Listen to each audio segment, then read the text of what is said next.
Hello friends, I welcome you all in your own channel My Lord। 30 most important legal terms का आज ये second video lecture है। ये most important legal terms हैं जो एक लो ग्रेजुएट को या एक लीगल पर्सन को पता ही होनी चाहिए। These are the most important legal terms. So without wasting the time let's start. आज की हमारी नेक्स्ट लीगल टर्म है ex officio। ex officio means by virtue of an office or position, यानी किसी ऑफिस या किसी पोजीशन की वजह से कोई चीज़ कोई पोस्ट आपको मिली है। ex officio, for example something such as a rank or privilege that someone is entitled to because of the job or position they have। मतलब कोई भी रैंक या कोई भी प्रिविलेज जो आपको मिला है वो किसी आपकी जॉब या ऑलरेडी कोई पोजीशन आपके पास है उसकी वजह से वो चीज़ आपको मिली है। That is called ex officio. जैसे vice president is ex officio chairman of Rajya Sabha. जो भी इंडिया का वाइस प्रेसिडेंट बनेगा वो राज्यसभा का चेयरमैन होगा ही होगा। सिर्फ किसकी वजह से? वाइस प्रेसिडेंट की पोस्ट की वजह से। Vice president is ex officio chancellor of all the universities in India. जो भी वाइस प्रेसिडेंट होंगे वो इंडिया की सभी यूनिवर्सिटीज के चांसलर होंगे। That is ex officio.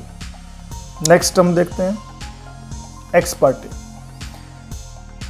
X Partey क्या होता है कि on behalf of one party और वन साइड ओनली।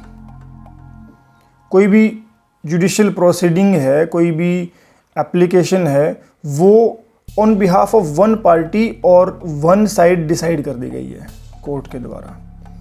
जैसे an injunction ex parte, court ने कोई इंजंक्शन ग्रांट करी है, वो एक्स पार्टे इंजंक्शन ग्रांट कर दी, दूसरी पार्टी कोर्ट में नहीं आई है, नोटिस देने के बाद भी वो नहीं अपीयर होते हैं, तो कोर्ट ने बिना दूसरी पार्टी को सुने एक्स पार्टे इंजंक्शन ग्रांट कर दी। मतलब कोई रोक के लिए कोई नोटिस इशू कर दिया। An ex parte order of the court, court ने कोई ऑर्डर पास किया है और वो ऑर्डर एक्स पार्टी पास किया है। मतलब बिना किसी दूसरी पार्टी को, दूसरी साइड को बिना सुने। ये ऐसी सिचुएशन ही होती है जब नोटिस वगैरह देने के बाद भी कोई दूसरी पार्टी नहीं आती है तो एक्स पार्टे ऑर्डर पास कर दिया जाता है। नेक्स्ट देखते हैं in rem, an action or judgment which determines rights in the property that are conclusive against all the world, against the thing or property। It means कोई भी action है, कोई भी जजमेंट है जो किसी भी पार्टी के राइट्स को डिटरमिन करती है किसी भी प्रॉपर्टी के रिगार्डिंग। सो जो वो राइट उसका किसी प्रॉपर्टी के अंदर जो डिसाइड किया है, डिटरमाइन किया है जो राइट उसका, वो उस प्रॉपर्टी के रिगार्डिंग वो अगेंस्ट होल वर्ल्ड कंक्लूसिव है। मतलब वो किसी पार्टी के अगेंस्ट ही नहीं है डिटरमिन किया, वो डिटरमिन जो कर दिया वो कंक्लूसिव है अगेंस्ट द होल वर्ल्ड। पूरे वर्ल्ड के सामने, पूरे वर्ल्ड के लिए वो कंक्लूसिव है। वो जजमेंट पूरे सभी पर अप्लाई होगी जो भी उस केस में पार्टी थे या उस केस में पार्टी नहीं थे। For example it describes actions और proceeding concerning property rather than people used in cases to determine title और interest in property within the court's territorial jurisdiction and that are brought against the property itself, not against the people who own it in them. Interested parties might appear and make out a case one way or another, but the action is in rem, against the things, against the whole world। Example के लिए देखते हैं, जैसे Indian Evidence Act में section 41 है, उसमें क्या है कि कोई भी जो जजमेंट है वो इन रेम जजमेंट की बात करी गई है। जैसे judgment under Hindu marriage act 1955 that falls under section 41 and it would be conclusive against the whole world, not only against the party to the proceeding, बल्कि वो सबके अगेंस्ट कंक्लूसिव है अगेंस्ट द होल वर्ल्ड। अगर court ने किसी Hindu marriage act में कोई judgement दी है, कोई मैरिज है, किसी मैरिज को डिसाइड किया है कि that marriage exist, that is not void, so वो जजमेंट है वो किसी एक पार्टी के अगेंस्ट नहीं है, वो मैरिज है वो पूरे वर्ल्ड के अगेंस्ट इंक्लूसिव प्रूफ है। कोई दूसरा आदमी उसके रिगार्डिंग आकर यह नहीं बोल सकता कि सर मेरे अगेंस्ट भी इस मैटर को डिसाइड करो। तो such judgements will operate as judgement in rem. Next देखते हैं इन पर्सोनम। इन पर्सोनम इन रेम का बिल्कुल अपोजिट होता है। अ जजमेंट और order against a specific person और पर्सन्स। कोई भी जजमेंट है, कोई भी ऑर्डर है, वो किसी भी स्पेसिफिक पर्सन और पर्सन्स के अपोजिट है, अगेंस्ट है। जो जजमेंट इन रेम था वो that was conclusive against the whole world and it was regarding the property और थिंग। बट जो इन पर्सोनम है, इट इज अ जजमेंट और order against a specific person. A lawsuit seeking a judgment to be enforceable specifically against an individual person. It is specifically against an individual person. That judgment is enforceable specifically against an individual person. It is not against the whole world. It's not conclusive against the whole world regarding a thing or property. It is regarding a person. Any specific person. Next देखते हैं caveat. Caveat means a warning. Let him beware. मतलब alert रहो, सतर्क रहो, ये warning है। Caveat का मतलब वैसे तो नोटिस होता है, वो नोटिस भी किस चीज़ के रिगार्डिंग होता है कि be alert, it's a warning, that kind of notice. So caveat emptor, caveat emptor होता है लेट द बायर बिवेयर। जो खरीदार है, जो खरीदने वाला है, वो सतर्क रहे, अलर्ट रहे। आप अलर्ट रहो, अगर आप कोई चीज़ खरीद रहे हो तो आप ही अलर्ट रहो। The principle that the buyer is responsible for examining merchandise and judging its quality before buying it. Principle यही है, कैविएट एम्प्टर का प्रिंसिपल यही है कि जो बायर है, he is responsible for examining the merchandise, the products, whatever he is buying. He is responsible for that. And he is responsible for judging its quality before buying it. इसको purchase करने से पहले इसकी quality को जज buyer ही करेगा, इसको examine buyer ही करेगा, उसके बाद आप इसको खरीदो। आप खरीदने के बाद ये नहीं बोल सकते कि इस चीज़ में ये कमी है, ये खराबी थी, ये टूट फूट है, वो आप खरीदने से पहले देखो। This is the principle caveat emptor. Let the buyer beware. कि जो बायर है, जो खरीदार है, आप ही अलर्ट रहो। This is a warning. Caveat venditor.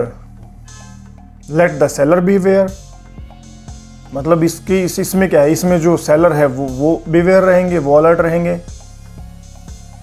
Caveat क्या है? Caveat is the name of a notice given by a party having an interest to some officer, notice to some officer, that is regarding not to do an act, कि don't do this, this is a warning.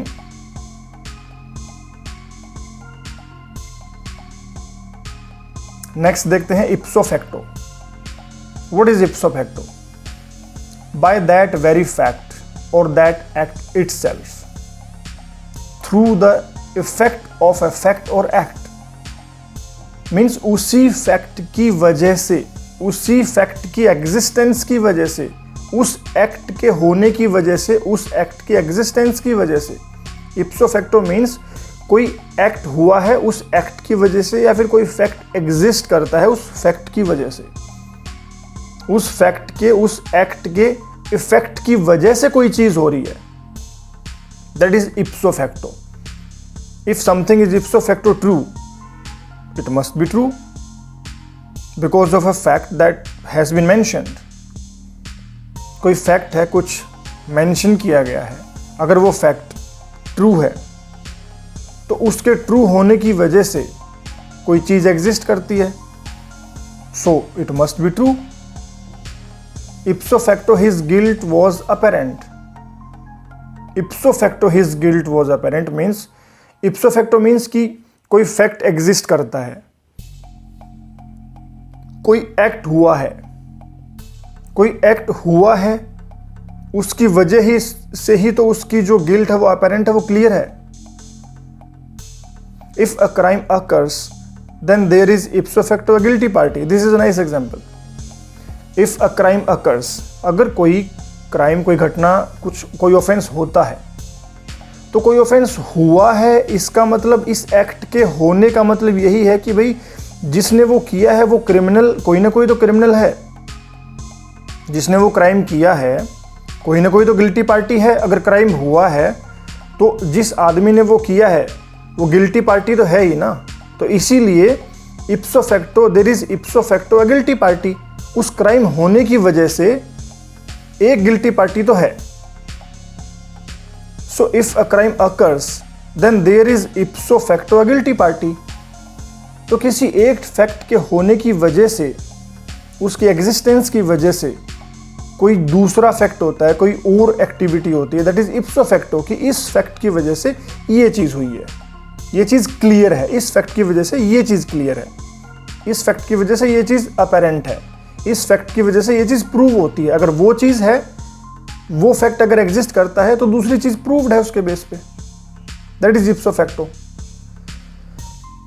Next देखते हैं lex fori या फिर lex fori. Lex fori means the law of the forum, the law of the court, मतलब उस court का law, where the court is situated, जहाँ पर वो कोर्ट स्थित है वहाँ का law. The positive law of the state, nation और jurisdiction within which a lawsuit is instituted और where the remedy is sought, जहाँ पर कोर्ट सिचुएटेड है, जिस कंट्री में है, जिस जगह पे है, उस कोर्ट का law, that is lex fori. For example Indian Evidence Act, Indian Evidence Act is lex forii. The lex forii or the law of the jurisdiction in which relief is pursued, that governs all the procedural matters as distinguished from substantive rights. That will govern all the procedural matters where the relief is pursued and where the court is situated. Lex forii. Indian Evidence Act is lex forii. तो जहाँ पर Indian evidence, जहाँ पर वो court situate करता है, वहाँ पर उसी कोर्ट का इंडियन एविडेंस एक्ट के बेसिस पर एविडेंस लिए जाएंगे। उसी कोर्ट के इंडियन एविडेंस एक्ट में जो प्रोसीजर प्रोवाइड कर रखा है, उसी प्रोसीजर के हिसाब से ही एविडेंस लिए जाएंगे। ऐसा नहीं है कि एविडेंस जहाँ पर कहीं पर आपने कुछ एक्ट हुआ है, कुछ ऑफेंस हुआ है, आप बोलोगे कि वहाँ के एविडेंस के प्रोसीजर से आप एविडेंस लो। फॉर एग्जांपल कि वहाँ पर हियर से एविडेंस अलाउड है, लेकिन इंडिया में, इंडियन जो कोर्ट है वहाँ पर हियर से एविडेंस अलाउड नहीं है। तो जो यहाँ का जो कोर्ट का लॉ है, जो प्रोसीजर है, वो कोर्ट फॉलो करेगा। हमारे इंडियन एविडेंस एक्ट में हियर से एविडेंस अलाउड नहीं है। So that is lex fori, law of the court where the court is situated. It is opposite to the lex loci या फिर lex lossy बोल देते हैं। नेक्स्ट टर्म देखते हैं लेक्स लॉकी या फिर lex loci. The law of the place. Lex loci means the law of the place where the offence has been committed, जहां पर ऑफेंस हुआ है या जहां पर फिर काउज ऑफ एक्शन अराइज हुआ है, वहां का law, the law of that place. The law of the state और the nation where the matter in litigation is occurred, जैसे कि लेक्स लॉसी कॉन्ट्रैक्ट्स हैं, तो मतलब जहां पर कॉन्ट्रैक्ट हुआ था वहां का लॉ अप्लाई होगा। अगर कोई एक्ट, कोई कोड, कोई लॉ लेक्स लॉसी है, तो मतलब जहां पर जो काउज ऑफ एक्शन अराइज हुआ था वहां का लॉ उस मैटर में, उस लिटिगेशन में, वहां का लॉ अप्लाई होगा। Lex loci contracts, the law of the place where the contract was made, जहां पर कॉन्ट्रैक्ट हुआ था, which is usually the law that governs the contract. तो कॉन्ट्रैक्ट को तो वही गवर्न करेगा जहां पर कॉन्ट्रैक्ट हुआ था। नेक्स्ट देखते हैं पर से। पर से means by itself, in itself, intrinsically, by its very nature. Per se means by itself, खुद उसकी ही वजह से, in itself, by its very nature, per se. And it is used when you are talking about the qualities of one thing considered on its own, rather than in connection with other things. It is not in connection with other things. It is on its own. ये खुद के basis पे, खुद की वजह से, by itself. जो किसी चीज़ की क्वालिटीज़ हैं, किसी चीज़ का कुछ मैटर है, कुछ भी बात है, वो उसकी ही वजह से है, वो किसी और थिंग्स के कनेक्शन की वजह से नहीं है. पर से, दैट थिंग इज पर से, वो खुद की वजह से, खुद की क्वालिटी की वजह से, उसमें खुद में क्वालिटी है, वो उस चीज़ की वजह से. It is not the money per se that makes them unhappy. Money per se, सिर्फ मनी ही नहीं है जो उनको अनहैप्पी करता है, but the single-minded pursuit of that money. There is no indication that just having a degree per se improves your chance of getting a job. That is a very nice example. There is no indication that just having a degree per se, कि सिर्फ एक degree होने की वजह से, सिर्फ एक degree की ही वजह से, खुद उस डिग्री की वजह से आपको जॉब मिल जाएगी. By degree itself, no.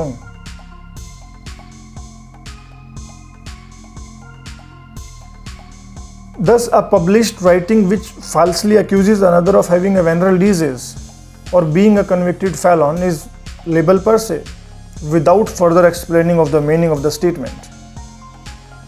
मतलब कोई राइटिंग, किसी ने कुछ रिटन में कुछ पब्लिश किया है, फॉल्सली एक्यूज किया है किसी को कि उस आदमी को वेनरल डिजीज है, या फिर he has been convicted, so that is a label per se. वो खुद में लेबल है, उसको किसी और चीज़ की वजह से प्रूव करने की ज़रूरत नहीं है. अगर वो फॉल्सली एक्यूज़ किया है, आप कोई कन्विक्ट हुआ है तो वो पता लग जाएगा कि ये कन्विक्ट हुआ है कि नहीं हुआ है, तो वो फॉल्स एक्यूजेशन है. और वो उसने लिखा है कि he has been convicted, publish किया है, तो that is a label per से. किसी प्रूफ की ज़रूरत नहीं है उसको. That is a label per से without further explaining of the meaning of the statement को फर्दर एक्सप्लेन करने की ज़रूरत नहीं है. That is a label per se. सिर्फ और सिर्फ उस फॉल्स एक्यूजेशन को पब्लिश करने की वजह से ही वो लेबल बन गई है वो चीज़. आप उसको उसके बेसिस पे प्रोसिक्यूट कर सकते हो. डेफेमेशन के लिए वो उसके ऊपर केस कर सकता है. In the law of defamation, slander per se refers to certain language that is actionable as slander in or itself without proof of special damage. Defamation law में क्या होता है, जो स्लैंडर है वो पर से एक ऐसी लैंग्वेज है जो कि एक्शनेबल है, उसके ऊपर एक्शन हो सकता है, तो उसके लिए कोई स्पेशल डैमेजेस के लिए को प्रूव करने की जरूरत नहीं है. स्लैंडर पर से is actionable in a situation where a person is falsely accused of having committed a crime. Same example, falsely accused किया है कोई crime commit करने के लिए, इसी situation में false accusation है, that is the slander per se. वो जो language है वो language ही ऐसी है, that is actionable per se, किसी proof की ज़रूरत नहीं है. Defamation per se is in contradiction to defamation per quod, which requires proof of special damage. Defamation पर क्वाड है जो उसमें स्पेशल डैमेजेस प्रूफ करने की जरूरत होती है. That is not defamation per se. That is not that has to be proved, but defamation per se को प्रूव करने की जरूरत नहीं है. दैट इज पर से, एक्शनेबल पर से. नेक्स्ट देखते हैं एक्शनेबल पर से. Legally sufficient to support a lawsuit in itself, but that is actionable per se है, प्रूव करने की ज़रूरत नहीं है, वो खुद में उसके ऊपर एक्शन हो सकता है उस चीज़ के ऊपर जो मैंने अभी इससे पहले बताया.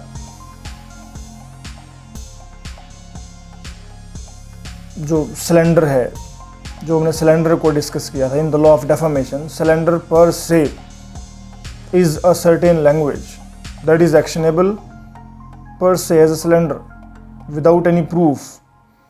Words are actionable per se if they are obviously insulting or injurious to one's reputation. कुछ words हैं जो obviously insulting है, clearly किसी की reputation को injure कर रहे हैं, so that are actionable per se in the law of defamation.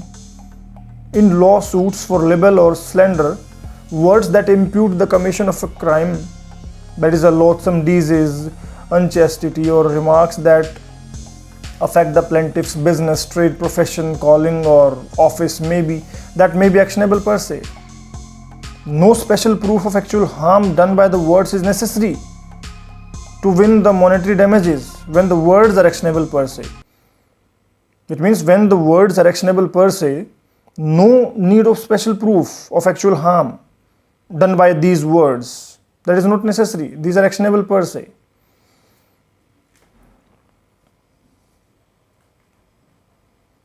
Thank you for watching. Rest of the legal terms we will discuss in the next part. So stay tuned. Thank you all.